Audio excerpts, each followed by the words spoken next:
Everybody, welcome to the second debate of the Vani series. They say it's the mark of an educated mind to be able to hold two contrasting views without any prejudice. Let's hope today's session will be that. Hope we can go through. Sorry.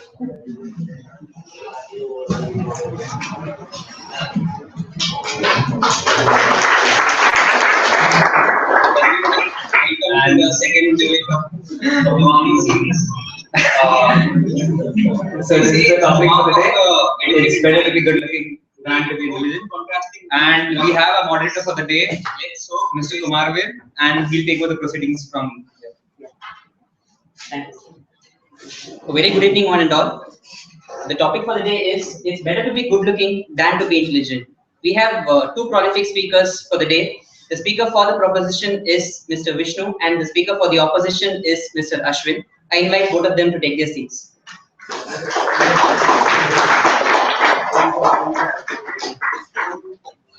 For the benefit of the audience and for the speakers, let me brief you the proceedings for today. The initial opening arguments, each of them will take 7 minutes. It will start with the proposition first, 7 minutes, and then with the opposition 7 minutes. So we have the timer for today, Mr. Karthik. So at the end of the 6th minute, he'll show you an yellow card. Basically, 1 minute before your final time, he'll show you the yellow card. And at the end of the 7th minute, you'll hear a buzzer. And after the initial speeches, you'll have 1 minute to make your notes. And then you'll have 10 minutes of rebuttal, the crossfire round. And then we have, it's a time for the audience to shoot the questions to the speakers. It will run for 15 minutes. And then again, you have 1 minute to make your notes. And then we'll have the closing remarks. The concluding remarks from the speakers will be in the reverse order, which means the opposition will go first, then followed by the proposition. And then the House will go for a voice vote, and then we'll conclude the session. So that will be the flow of the proceedings for today.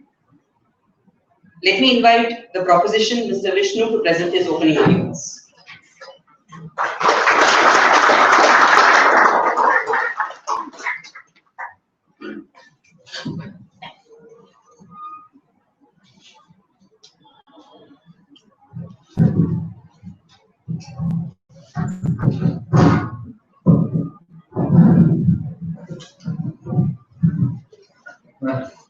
So first I would like to thank the organizers for this opportunity. So honestly, I would have hoped to take the opposite side, as most of us who have known from the lectures can expect. But as I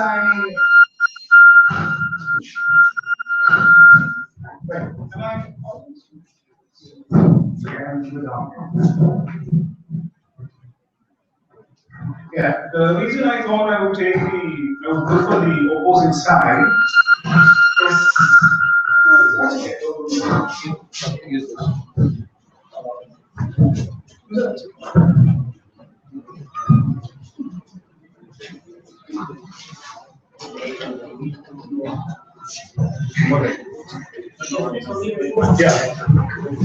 all well. Okay.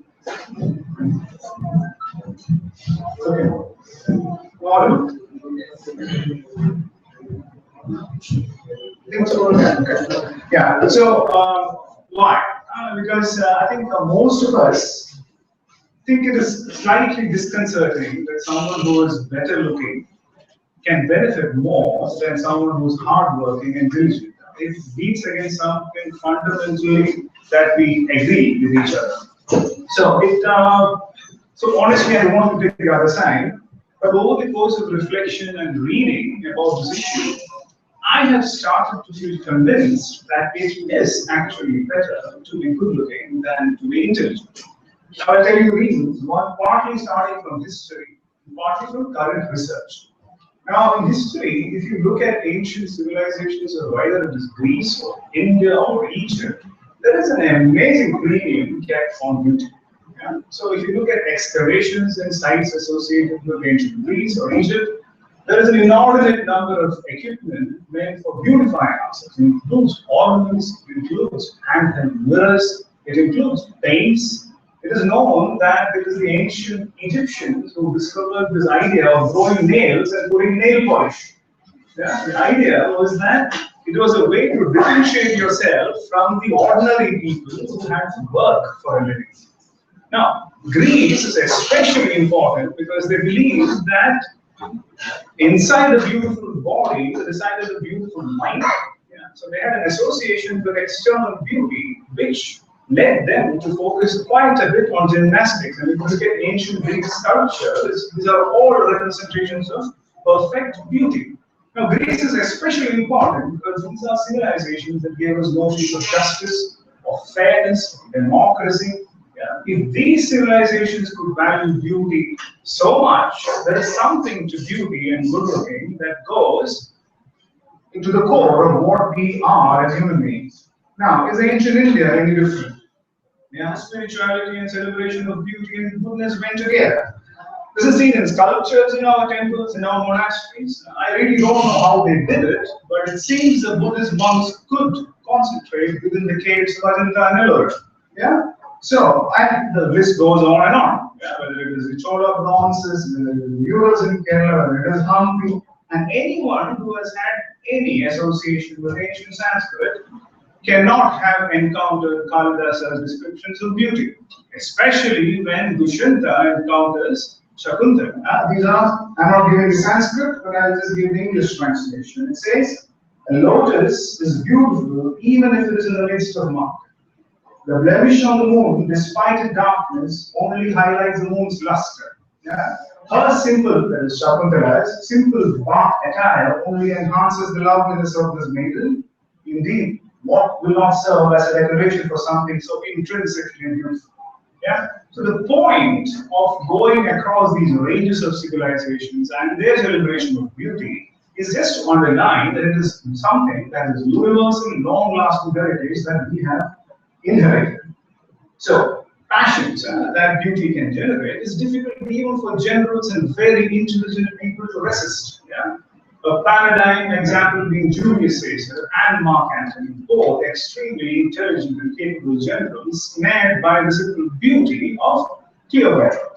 Okay, now, I think given that we have this historical background, let us come to current research. What this current research tells us about beauty. So unfortunately, if you look around in our world, what we see is that there is evidence to see that good-looking people inordinately benefit in every walk of life. Yeah? Most of us, honestly, we have seen somewhere around the time there is a payoff for being beautiful. Yeah? Many of us must have felt sometime in our lives a tinge of envy when someone who's better looking than you are gets things that you would have to expend a lot of energy. Now, this is not just personal experience. We spend a lot of money in terms of billions of dollars on personal grooming, on cosmetics, and also on plastic surgery. Now, what does evidence say about evidence of good-looking, benefiting individuals in corporate life? More or less, that is what I think relevant for our context. Does anyone know there is a field for the study of beauty? There is one. And economists have been studying beauty. Serious economists who are labor economists have developed this system of studying beauty and the effects of beauty on work. The field is called pulsionomics, and Hammermesh is an important scholar in pulsionomics, and he has written this book called Beauty Pays. The idea is that how it is connected to economics is that economics is the study of scarcity, and beauty is a scarce commodity that individuals try to negotiate and trade with each other for mutual benefit. Now, what did he find? He found that attractive people are more likely to be employable. They work more productively, more profitably. They receive substantially more pay, obtain loan approvals, are better at negotiation, and seem to acquire more handsome and highly educated spouses. Yeah. They also found that ugly women are less likely to work than better-looking women. They found that women's looks have better impact on the market for finding partners and husbands. Okay. The sad part of all this is that advertisements that shock feminists like me, where women get more popular or get a job or a hunk for a husband, all conforming to the dominant images of beauty are based on solid evidence. Yeah? Now, as much as I hate it, I've come to be convinced that the benefits of physical beauty is not that difficult to understand. Good looks merely enhances characteristics that one finds useful incorporating that. So while it might be unsettling and disconcerting for most of us to believe that good looks can benefit much more than hard work and diligence, that is the fact, and unfortunately we have to accept this proposition. Thank you very much.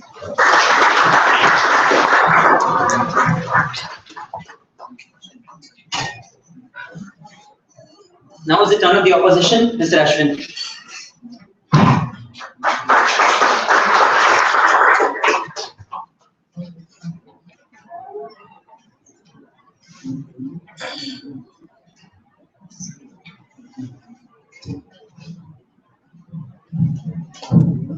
Hello. Yes. Good afternoon, everyone.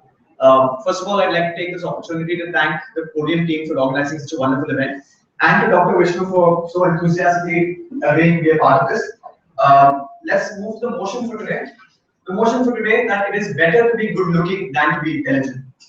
I'd like to take the next 6 minutes to try and tell you that despite what Dr. Vishnu has been arguing, that unlike good looks, this issue runs more than skin deep. Since we have an ethics professor with us on the other side, I think it's only right that I start off with the ethics of the issue.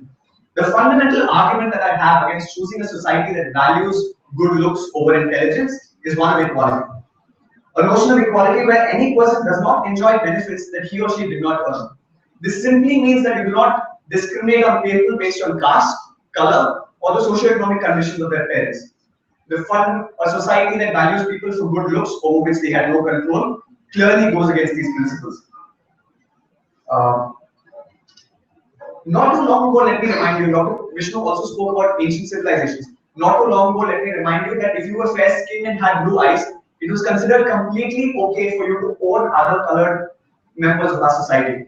Today, we look upon slavery for the abomination that it was, and I find it intriguing that we're still arguing for a notion for a society where good looks come first.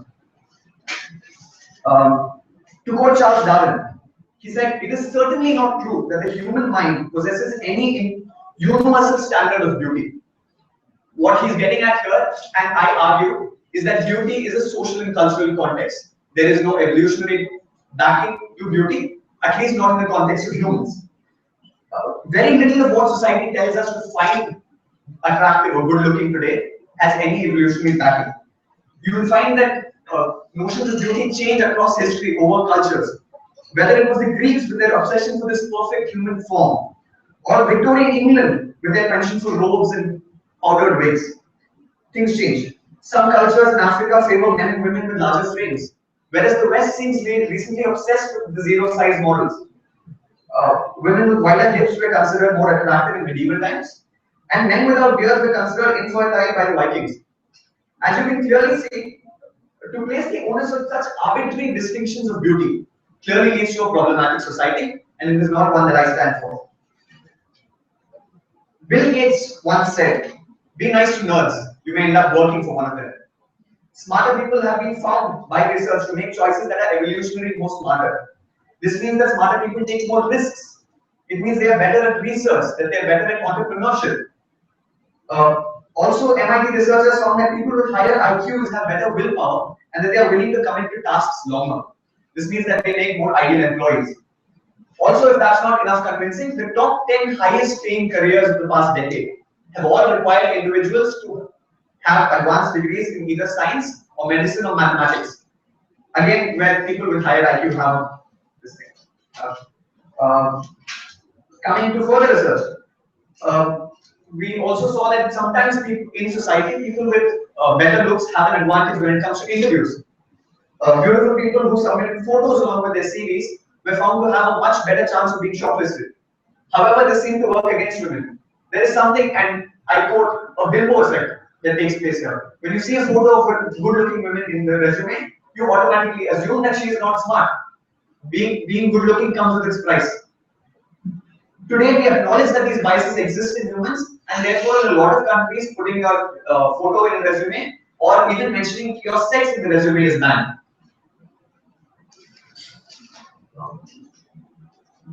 Also, Taller people, height is something that is considered a socially attractive trait. Taller people have been found to die earlier. It's actually better if you're short, you live longer. Unattractive men are on average more fertile. They produce more testosterone. People with larger noses have fewer health issues and are prone to less forms of cancer. Another major issue I have with arguing for a society that places good looks over intelligence is that in the US alone, the dieting industry is worth $40 billion annually. Over 10 million women in the US and a lot more worldwide suffer from anorexia and bulimia.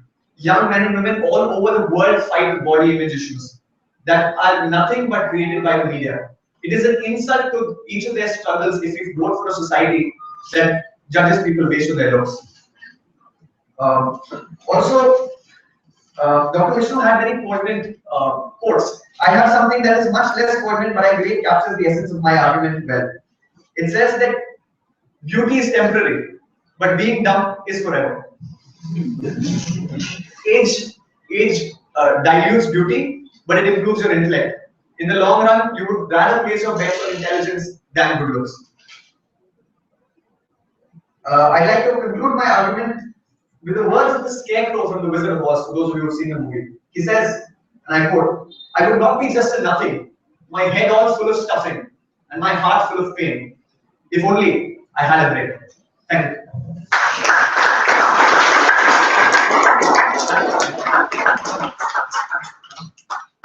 Let's have a minute of silence for the speakers to make their notes.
Now is the rebuttal round for the next 10 minutes. The crossfire begins. So, I think the respected speakers. So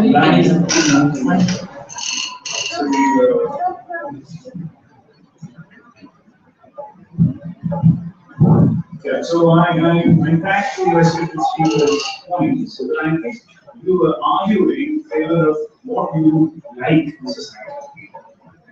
The motion was whether it is better to be better looking than to be intelligent in the current condition.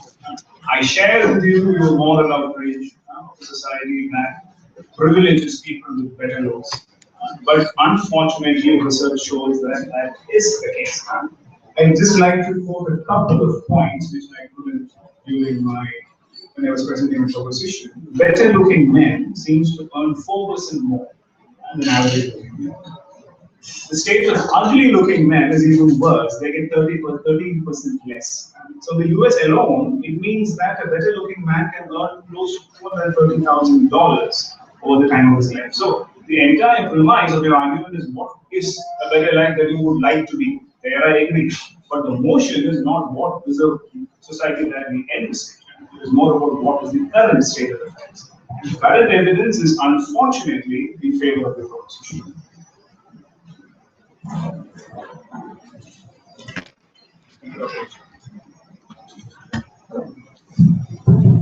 Thank you, Dr. Vishnu.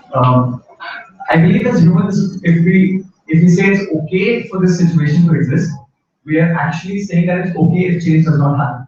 As long as you do not envisage a society where things change, a society where good-looking people are looked up to will continue. I think what we have seen throughout history is that debate needs to happen to promote that change. And I believe that is what we will do here. To counter the research findings that you quoted, there has also been other research that is done to say that these figures don't hold up when it comes to women. Women are in fact treated worse when if it comes to being judged on good looks. Also, yeah. Which actually supports what I'm trying to say, that people better looks benefit in the current state of affairs. I agree with you, but I believe the research points at a sexist bias more than a bias of good looks in general. yes, unfortunately, that is the current state of affairs. We can always argue what can be done with the current situation, which I agree is a problem. But the proposition I insist was not on what is the kind of society we want to build. That is a separate debate altogether. The current argument is whether, in current state of affairs, it is better to do it. Other point that you mentioned about universality of good looks. Yeah, there are websites now where you can give your photograph. I can refer one thing called Anaface, in which they will analyze your face based on the position of your nose and your eye and kind of put you in different percentiles across the world. And studies on good looks have shown that generally a good-looking person is recognized across different communities, irrespective of where that person comes from. Yeah? It is more or less like certain things that you know when you look at a person. You know a person is good-looking or not. This connects me to a dangerous point that you made of confusing race with good looks. Yeah? We have sort of assumed that being a black person also involves being bad-looking. Yeah, and that I think is dangerous. That also connects to the other point that you mentioned about beauty withering with old age. I think many older people who call you an ageist, like a racist, you say that a person who is growing older cannot be beautiful. Yeah? There are movements that have been trying to promote the idea that being old and having wrinkles or having gray hair shouldn't be a blemish on being called good looking. Look at George Clooney, for example. So I'm just giving you an example of two dangerous arguments where you have conflated two issues. Now about tall people. Maybe tall people die quicker, but they also get promoted quicker. An inordinate number of CEOs, an inordinate number of world leaders happen to be tall people. Yeah. So as they say, it doesn't matter when you die, it matters how you live. Yeah. So in many ways, I believe that the argument I share with you, I will wholeheartedly your moral affection about the current rate of state situation. You know me well from my classes. Most of the people who know me will understand it. But the situation per se is unfortunately in favor of people with good looks. That is where I stand.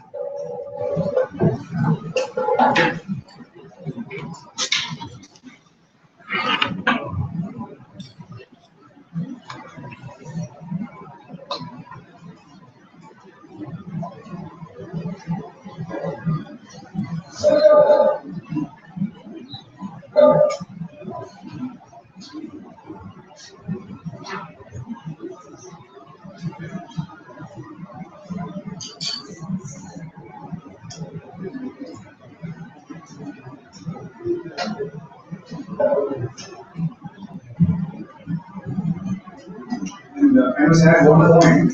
There is nothing gratifying for a person who's trying to meditate when you see that people who have taught something in class trying to use it. So I'm quite happy to use the quality of the If this was a marked session, you would have gone to.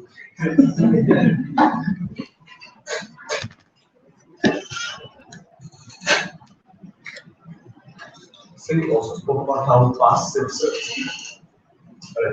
you also spoke about how past civilizations have had notions of beauty, and people who were physically more attractive were considered to be held in higher esteem. But a lot of the time, a lot of these ancient civilizations also had practices that we today consider draconian, something like slavery, something like in India was sati. However, don't you think this is one of those practices that should have been abolished but still continues today? I agree that there is a lot of scope for improvement from the current state of affairs. A lot of miserable practices that we used to follow continue even now. our treatment of women, our treatment of the opposite gender, transgenders, of different sexualities, etc., are prejudices that are cultural. And this is also a prejudice. We should do something about it. Yeah, and there is no two ways about it. But I don't think that is the debate that we are trying to argue over at this point. We need to fight, I agree, but there is a problem.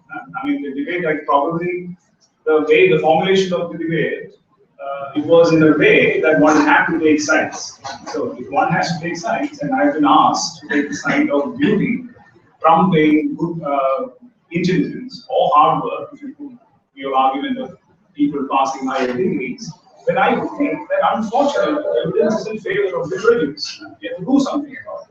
Maybe 100 years ago, similar studies were done on discrimination against women or discrimination against people of a different race, about transgenders, people of different sexuality. Yes, but right now, beauty might be the last barrier to cross for perfect equality in the existence.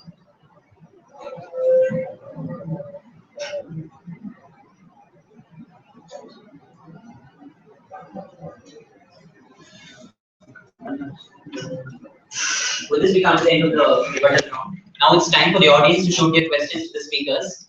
I request the audience to be very precise with the questions so that we get to answer more questions.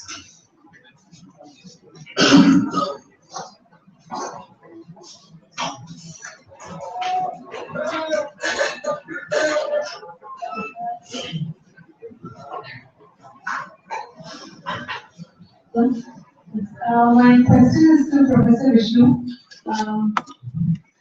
How do you define beauty when you go about this debate? So basically, what they say is that beauty lies in the eyes of the beholder. So what I consider beautiful might not be something that someone else considers beautiful. So how do you benchmark that? See, now we are purely talking of physical appearance. We're not talking about inner beauty of kindness or compassion, or benevolence or love. We're talking of simple external beauty. And as of now, considering that we are aware of different civilizations and different measures of beauty, there is supposedly a universal acceptance of what it means to be beautiful. If you see a beautiful Japanese woman, if you see a beautiful woman from Kenya, from Somalia, or from Europe, or from Latin America, you tend to know. As they say, these people, what they say is that beauty is something similar to pornography. You can't define it, but when you look at it, you know it's pornography. That is the definition used by Hammerfish, the person who is the expert on beauty. That is the way he defines beauty. And across the board, they put up a photograph and ask people, is this person good looking or bad looking? Generally, there tends to be an agreement across respondents about what it means to be beautiful. I don't think that is something that we need to really bother, even if, as you say, it is in the eye of the beholder. The argument holds that if the beholder believes that this person is good looking, you tend to succumb to what the beautiful person wants you to do. Yeah. So beauty is a scarce commodity. Yeah, that is another thing. That is the economic concept about it. We are dealing in a scarce commodity, and we know from economics that anyone who possesses a scarce commodity has an advantage over people who don't. Yeah. So it's not about defining beauty. It's about understanding that there is some aspect of our character that helps us in negotiations with people, in getting a better job, in getting a promotion, in getting mortgages. Yeah. In every aspect of our life, this thing is effective. We all know from our everyday life. All of us have our own insecurities regarding some aspect of our physical experience and physical appearance that troubles us, and we do something to correct it. All of us. And this, I'm not talking even in terms of certain industries where beauty is inevitable. Yeah, like fashion, film, etc. There is not even a matter of debate. The problem happens when it happens in everyday lives, like our corporate lives or everyday lives. My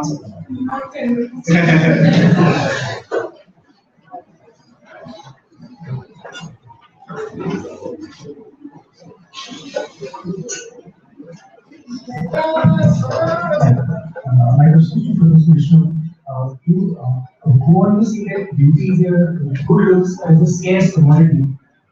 based on an assumption that intelligence is not.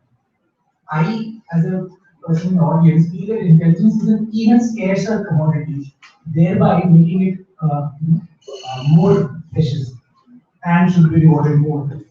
So, Yeah, I think I can see it's a good question, I think. But what these researchers, and especially this Professor Amish and the others who do the research on beauty, first thing is that they recognize that beauty has a universal appeal.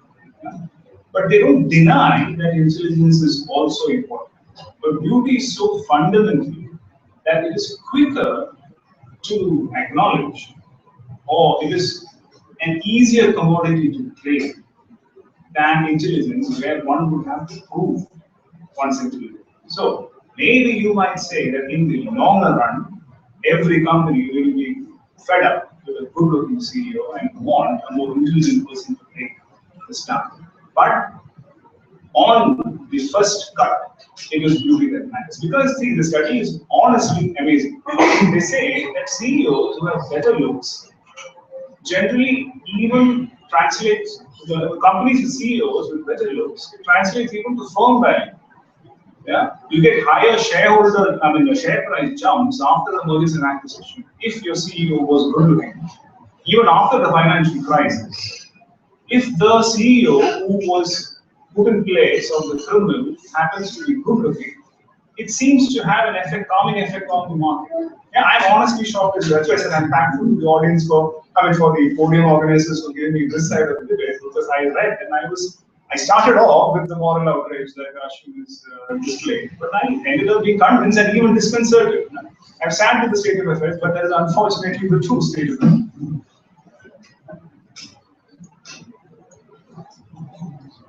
Any more questions?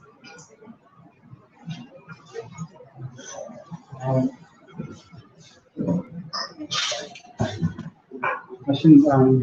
Okay. You're talking about how, as you become older, you become smarter. To some extent, that's true. But if you look at any of the great scientists, if you look at Albert Einstein, you look at anybody, any great mathematicians for that matter, the greatest work that they've done between the ages 19 to 25, after they cross this purple patch in their life, they're never able to do work which is equivalent to what they've already done. So isn't your argument flawed? Or as it's not correct in the whole sense. It's partially correct. Thank you, bro. I think as a society, we place a lot of onus on experience. I think with the more you see of the world, it definitely brings a better, more holistic perspective to all your doings. Therefore, yes, over time, your intellect does improve. However, when it comes to people like Einstein or one of the great mathematicians, Malcolm Gladwell has an interesting explanation. He says that to become master of anything, it takes you 10,000 hours. 10,000 hours of consistent practice. And he actually goes on to prove in that very book that Albert Einstein did have 10,000 hours of research before he actually came up with easy to MC squared. So I think by age I was looking at time, and if somebody's got the 10,000 years in a much shorter time, if people are being better disciplined, and that is something I touched upon in my talk as well, that people with higher IQ are better disciplined. So they do have a much better chance of coming up with these breakthrough findings. Thank you.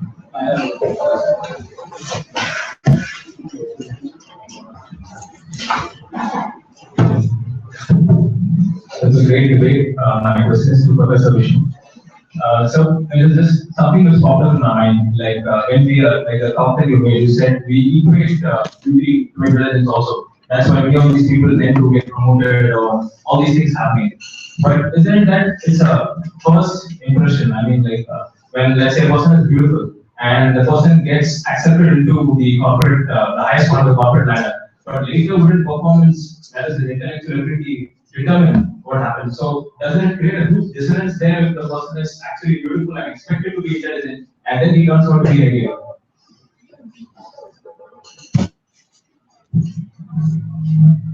Yeah, I think it's a very good question. The only answer that I can give is that in the context of today, is that there is something about beauty. When we have to analyze, let's say, what the mutual benefits of the comparative benefits of two entities, you have to have some factors that you don't take into account. Yeah. You can't have too many factors intervening. And if we have to come to a conclusion, what is better than the other. Now, pure and simple, in your life, is it better to be good looking? Yeah. And that is all that the claim that is being made. Now, one finds that over a period of time, people with good looks also get long-term benefits in terms of promotions, in terms of pay, in terms of finding the better spouses, and also in terms of mortgages. And a lot of studies have shockingly tried to show that even in sports, selection of certain positions seem to relate to the kind of looks expected of that position. In basketball, for instance. So the Chinese person was not selected because he didn't look like a point guard. Yeah? But in the end, he's doing well in the NBA. Now, over a long period of time, intelligence might pop up as a relevant variable in terms of your benefits, but it doesn't deny the fact that beauty is enjoyed. Whether you are young or whether you are middle-aged or whether you are old, your good looks seem to have a genuine impact on your working lives.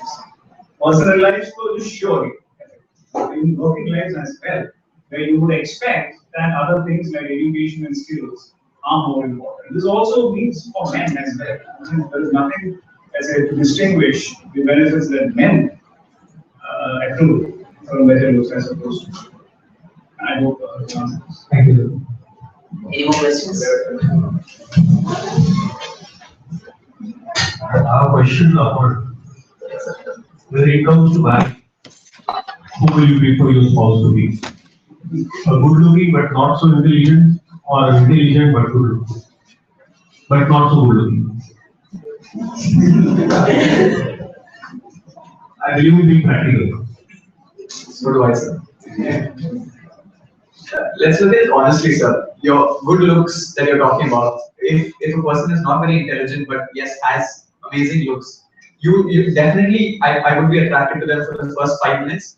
But you come across so many people in everyday life who you're attracted to. You do go up and speak to them, but then 5 minutes into the conversation, you realize they're not capable of intellectually stimulating you. And I think for the long run, if you're going to marry somebody, that person should, better than looking, instead of looking at like arm candy, there should be somebody who stimulates you intellectually, somebody who pushes you to think beyond what you're normally thinking. So yes, I would prefer the smart one.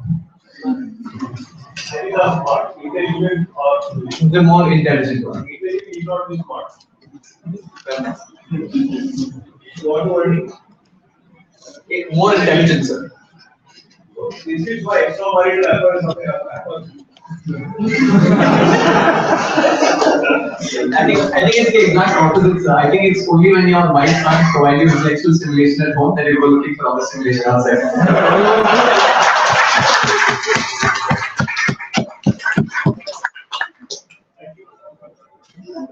Vishnu, I have myself, I'm not very much about research.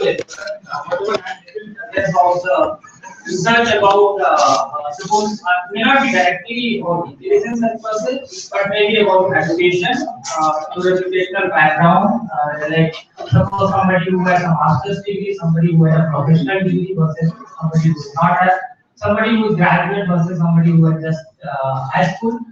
And there if you see these jobs and also about the benefits, also about the salary, there you will find much more starker difference as compared to when we were talking about the skills of the beauty or the good looking. So the good looking and versus not so good looking, the difference is only 4%, but there you will find that only 1 year of education may make you the difference of 4%, only 1 year of education. So if you have around one person who has 10 years of education versus a person who has 16 years of education, you might have only 4% of difference. I do not know the exact numbers, but that's what that goes magnitude. Yeah. I think this is connected to the previous questions that have come from other sides, that in the long run, when does beauty starts becoming significant? Are we comparing two equally intelligent people and then they come for the interview? and then you decide to select one person because that person is better looking. Yeah. So, as I said, some factors have to be kept constant. If at all, we have to argue for a comparative benefit of one over there. So, the argument that I think I would like to stress on is that given some aspects are stable, if you are better looking, you stand to gain much more. So what I presume in those samples, it might be just relative that you have the sample where the beautiful versus non-beautiful, and then you have a sample where you be intelligent and versus non-intelligent. And there intelligence, I am particularly talking about education because that's what you can directly relate to that. Because otherwise, it's very difficult to measure the intelligence. You cannot do IQ test for everybody, right? Yeah, I just mentioned one. Just let me finish there. So in that, what you see whenever you see this difference, and you just sample it out in between. So this beautiful itself, 4% difference, it might be coming only because they are intelligent. So if you look to the sub-sampling, the ultimate reason again be the end of the. I'll just show you exactly what they did. Now, if I knew somebody would ask about the methodology, so I took down that to go to by read. So what they did was they took headshots of some 677 CEOs of the Standard & Poor's 500 companies to a program called Anaface that calculates attractiveness of faces based on position of 17 facial criteria. Okay, so that is what the website is. So after the program assigned each CEO a score between 0 and 10, the researchers calculated the effect of new CEOs' attractiveness on stock returns. Yeah? On stock returns for the 5 days after the appointment was announced. That's what they did. And for each point of CEO's attractiveness on a 10-point scale, a company gained on average 1% boost to its stock price. Right. So they are not controlling for the education. That's my problem. No, because all of them are CEOs. All of them are CEOs. All of them are CEOs, but some are maybe more intelligent, some maybe other less intelligent, and there may be spurious correlation between intelligence and beauty for that particular sample. That's the problem. I mean, what they're saying is that, see, actually what they've concluded as well. Yeah, I think afterwards they go on to say that research suggests not only that attractive people enjoy higher incomes, but that shareholders who invest in the company's profit as well. But that is a separate argument. Right. So it's not possible. It's not about cost. Yeah, so there is always a possibility, as I said, that this is the beauty comes into action when we assume that all of them are equally intelligent. Yeah. Or this research might not. I don't know that much detail about what exactly where we probably. Yeah. With this, we come to the end of the Q&A round, and next we have the concluding remarks of the speakers. This time the opposition will go first, and then the proposition. We have 1 minute for the speakers to make remarks.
Over to you, Ashwin.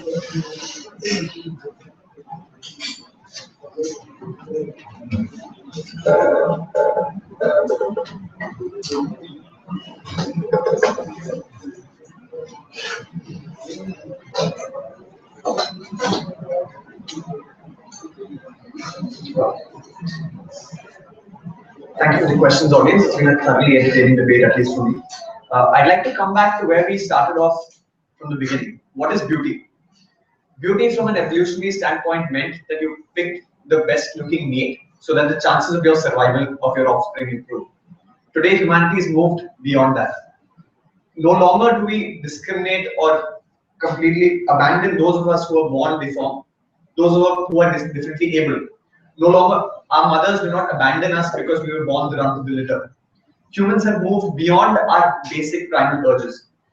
Voting with the proposition today means that you would rather be judged for those very looks and not for your brains, for your superficial appearances and not for your intellect. More importantly, for each of us sitting in the audience here, it means that you accept the cards that you have been dealt and that there are no ways around it.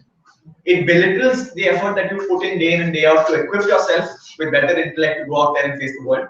It belittles the amount of effort you put in to get into an organization of higher learning such as this. And it means that you say, it's okay that I've been dealt these cards, there's no way about it. You take hope completely away from the thousands of people out there who have been born probably not blessed with good looks, but are hoping that through hard work and dedication can move ahead in life. I urge you to vote for that side. Thank you.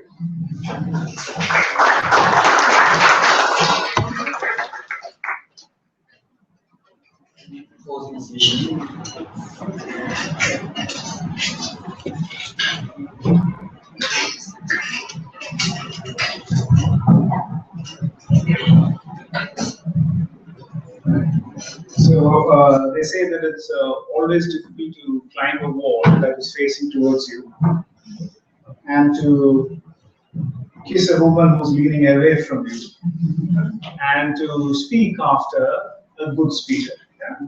So in that sense, I am at a slight disadvantage. But still, I'd like to remind the audience that the motion is not for what are the kind of state of affairs that we would like to be. The argument should have been, I think, on what is the current state of affairs. And that is unfortunately wherein I share the speaker's moral outrage that the state of affairs do favor people who are better looking. But that doesn't mean that we have to reconcile ourselves with the state of affairs. There are many things we can do. Yeah. Systematic prejudices are balanced off in education institutions by reservations. Why not we have certain quotas meant for people that we know are physically disadvantaged in terms of their facial features. Yeah. We know that there are softwares that shows differentiate an ugly person from a better looking person. Let there be a reservation for an ugly person, if that is something that you would like to countenance. Now, as I said, this is a topic that I have just begun to feel interested in. But if you remember, Al-Biruni is a Persian polymath who came to India, and he observed that Indians have a capacity to speak long about a topic that they know nothing about. So it is a heritage that we are trying to follow. Yeah? Now, the point being, let's see, so we are comparing two entities. Following up from what Vipin had said, if anyone remembers the Galileo's famous experiment when he found that objects of two masses still fall together at the same time, for a long time people believed, for 200 years, 2000 years, people believed that objects that are bigger will hit the ground quicker. Yeah? He tried to correct for it by dropping a cannonball and wooden ball from the top of the Tower of Pisa. And he cancelled off the idea of resistance. And then he proved, after 2000 years, that two objects fall at the same time. Now, using the analogy to this two idea of beauty on one side and good looks on the other side, we find that human society is not as neutral as Mother Nature or gravity. Yeah? We find that if we use the analogy of the resistance as the moral resistance that we feel, that we all feel, as a notion of fairness that is intrinsic in each of us, that, as Ashwin pointed out, that people should not benefit for values that they have not worked for. Families that you were born to, the caste that you were born to, the sexuality that you have you were born through, your gender, none of these things are factors that should limit your progress in life. But we can correct for it. But unfortunately, prejudices is part of our life. We tend to buy from people who are better looking. Yeah, we tend to want to be with people who are better looking. Just log into Shadi.com. You'll find the same thing. So it is something that is inherent in each one of us. Look at the advertisements. Look at what we do in our societies. Look at the CEOs that we select. Look at the people that we elect. Yeah. So in the sense that it is an unfortunate state of affairs, but denying that, which you would do if you voted against the motion, that would mean that you have not understood the problem correctly, you are not acknowledging the problem correctly. Unless we acknowledge the problem correctly, we are not going to correct the state of affairs. Thank you very much.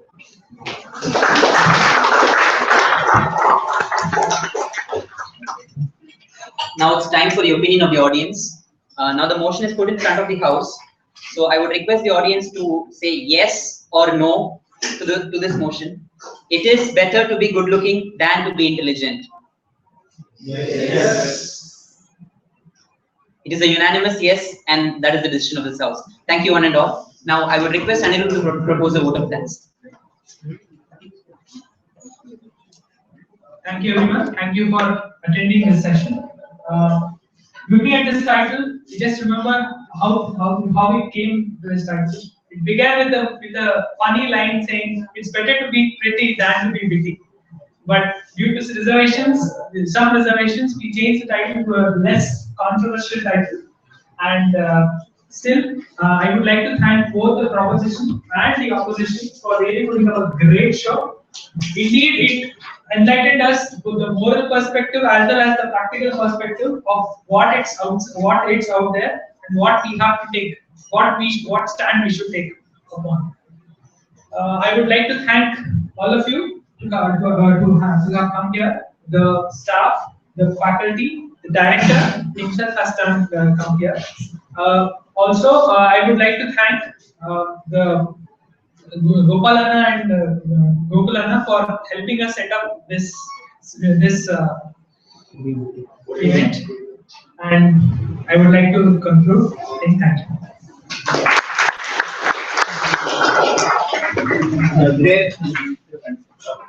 Can we just